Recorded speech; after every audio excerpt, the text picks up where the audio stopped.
अस्सलाम वालेकुम वरहमतुल्लाहि वबरकातुहू।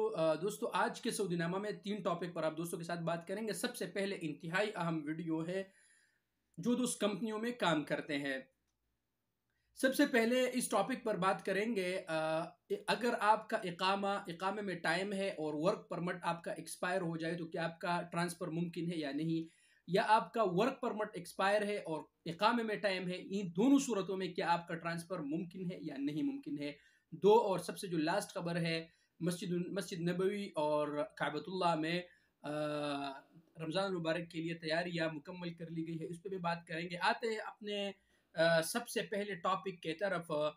आपको पता है दोस्तों कि सऊदी वज़ारतुल अमल वज़ारतुल मवारिद बशरिया ने नकल कफ़ाले और डिजिटल कॉन्ट्रैक्ट के लिए जो क़िवा का प्लेटफॉर्म मुहैया किया गया है, इस पे आपका कॉन्ट्रैक्ट होता है। वो कॉन्ट्रैक्ट दोनों तरफेन को जाते हैं, उसका लिंक आप उसको स्टडी करते हैं।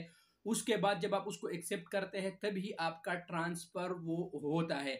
तो क़िवा का जो प्लेटफॉर्म है, ट्विटर पर एक शख्स ने क़िवा के टीम से पूछा कि मेरा इकामा एक्सपायर, यानी जब मैंने ट्रांसफ़र के लिए तलब किया, नोटिस पीरियड जिसको कहते हैं, तो उसी दौरान मेरा इकामा एक्सपायर हो गया, तो क्या इस सूरत में मेरा ट्रांसफ़र मुमकिन है या मुमकिन नहीं है। तो सवाल के जवाब में क़िवा के टीम ने कहा था कि कफ़ालत के तब्दीली के लिए कवायद के मुताबिक नोटिस पीरियड जो कि 10 दिन है, मुकम्मल होना ज़रूरी है। जब ये 10 दिन कंप्लीट हो जाए, इससे क़त नज़र कि आपका इकामा एक्सपायर है या नहीं एक्सपायर है, तो इस सूरत में आपका जो 10 दिन का जो पीरियड है वो कंप्लीट हो जाए, तो इस सूरत में आपका नकल कफ़ाला वो हो जाएगा।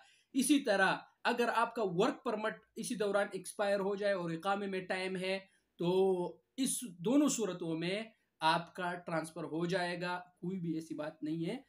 बस असल जो प्रॉब्लम है, आपका हुरूब नहीं होना चाहिए। इन दोनों सूरतों में आपका ट्रांसफ़र मुमकिन है। ये तो 2 खबरें हो गई दोस्तों। लास्ट खबर की तरफ आते, आप दोस्तों को पता है कि सऊदी अरब में हरमैन शरीफैन में जो अफ्तार साइम वगैरह का जो बंदोबस्त किया जाता है, उसके लिए तैयारियां मुकम्मल कर ली गई है। हरमैन शरीफैन का जो सफाई सुथराई, हमामात और दौरातुल मियाँ वगैरह, उन सब के तैयारियां मुकम्मल कर ली गई है। इसी तरह मस्जिद नबवी सल्लल्लाहु अलैहि वसल्लम में भी रमज़ान मुबारक की आमद के लिए तैयारियां कंप्लीट कर ली गई है।